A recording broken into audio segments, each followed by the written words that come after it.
So, Trevor's been murdered. That's why I'm recording a solo review for the latest murder mystery film to the theatres, see how they run. Obviously, that was a joke, you know.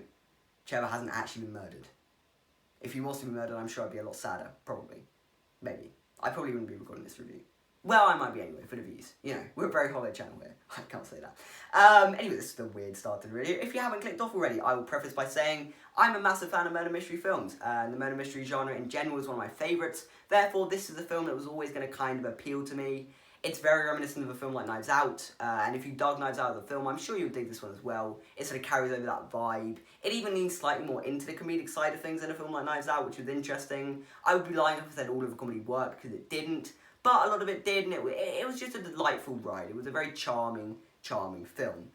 We'll touch on the characters and the cast, because they're always very important when it comes to murder mystery films. You know, if you don't have a solid cast of characters at its core, then you don't care about the story, you're not invested in it, you're not engaged. But this does. You've got Saoirse Ronan and Sam Rockwell as the leads, and they're both very good. You know, they're not on the top of their game, obviously, but they do display a good amount of comedic capability, and yeah, they're very good. You've also got people like Tim Key, Reece Shearsmith in here, which I really like because I'm big fans of them, so it was nice to see them in a sort of film like this. And I do think all of the characters in general are different enough from one another. They're sort of fresh characters. And yeah, they're sort of very interesting to watch, which keeps the story engaging because the story itself, the actual mystery, is maybe not the most compelling part of the film, which you may think is a big problem when it comes to a murder mystery film, but for me it wasn't too much of a distractor. Like, yes, the sort of killer reveal wasn't handled excellently, like, it did feel a bit unearned, it did feel a bit rushed, and like, yeah, some of the direction they take some of the characters in maybe didn't quite work. But having said that, there was enough going on in terms of watching these characters and in terms of stylistically, which we'll touch on later, and thematic-wise even, which again we'll touch on later. But yeah, then maybe the mystery itself wasn't the best. We'll put it that way. Avoiding spoilers, obviously. But yeah, and I will say it does feel quite rushed in places. It's a very swift film. It's very efficient in its storytelling, which is usually a great thing. However, here it does make it feel a little rushed.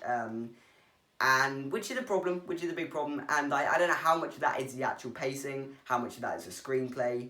Either way, because the screenplay itself is maybe a little ropey, but either way, yeah, the story itself, the mystery itself, didn't quite come together for me, which was a bit of a disappointment. But, as I said, there is enough to appreciate. Stylistically, it makes some very bold choices, very creative things, like, it's using a lot of split screen, which was very nice. You know, it did feel a bit gimmicky in places, I won't deny, but it did provide an extra flair to the film.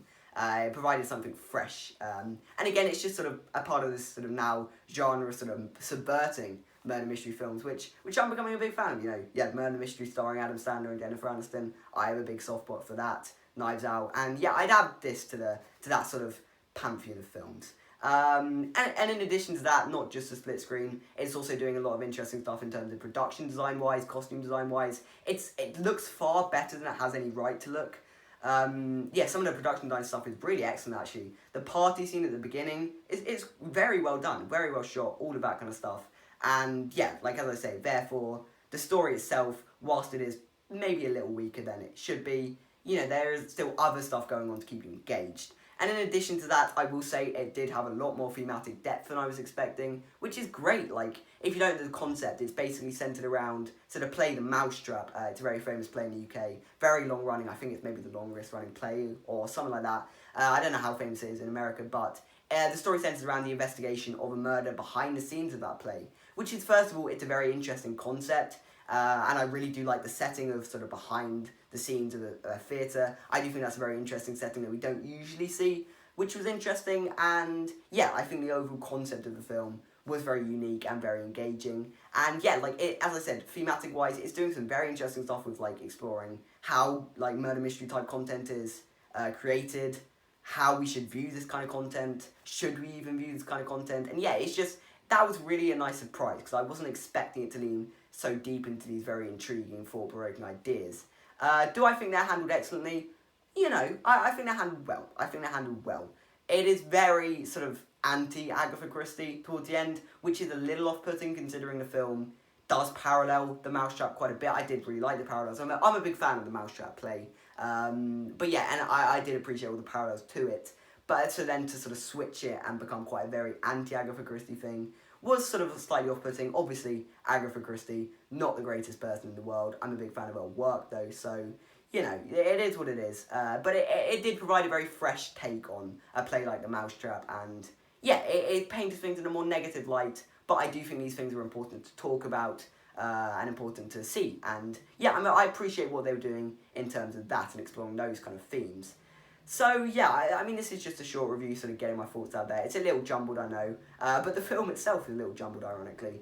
I'd probably give it maybe a 7.5 out of 10. I think that seems about right. You know, as I said, there is a lot of stuff to love in this film, and I would definitely still recommend checking it out if you are a fan of murder mysteries, if you are a fan of Agatha Christie, because as I say, like, there's a good, solid cast, there's a lot to like artistically wise, and there's a lot of interesting sort of ideas going on. But maybe the story itself isn't the greatest. In terms of Oscar chances, because obviously we're an Oscars channel, none, pretty much. The only thing people have really been talking about in terms of Oscars is maybe original screenplay. As I say, I personally don't think the screenplay was that strong, therefore I don't think that will happen. Equally, original screenplay is a very stacked category as it is. So, you know, this doesn't have any Oscar chances. Like, as I said, production design is great. It's not going to be an Oscars thing. But that doesn't really signify whether it's a bad film or a good film. So, would I recommend seeing it? Yeah, probably. I would check it out. As I say, if you like murder mysteries, you'll probably like this one. But yeah, I guess that's all. That's all I've got for you. So, if you enjoyed this solo review, I'm sure I'll be making more if I get accepted, if Trevor allows me to. We'll see. Anyway, thank you for watching, and I'll see you in the next one.